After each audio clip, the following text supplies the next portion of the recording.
கழக சிறுபான்மையினர் நலப்பிரிவு துணைச் செயலாளர் ஜனாபா ஃபாத்திமா அலியின் கணவர் ஜனாப் ஹாஜி மஸ்கூத் அலி மறைவுக்கு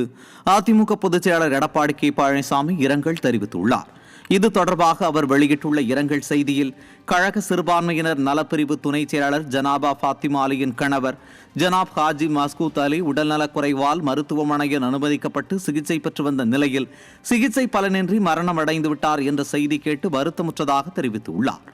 பாசமிகு கணவரை இழந்து மிகுந்த வேதனையில் வாடும் அன்பு சகோதரி ஜனாபா ஃபாத்திமா அலி அவர்களுக்கும் அவரது குடும்பத்தினருக்கும் இந்த துயரத்தை தாங்கிக் கொள்ளக்கூடிய சக்தியையும் தைரியத்தையும் அளிக்க வேண்டும் என்றும், ஜனாப் ஹாஜி மஸ்கூத் அலி அவர்களுடைய ஆன்மா இறைவன் திருவடி நிழலில் இழைப்பாரவும் எல்லாம் வல்ல இறைவனை பிரார்த்திப்பதாகவும் அதிமுக பொதுச் செயலாளர் எடப்பாடி கே பழனிசாமி தெரிவித்துள்ளார்.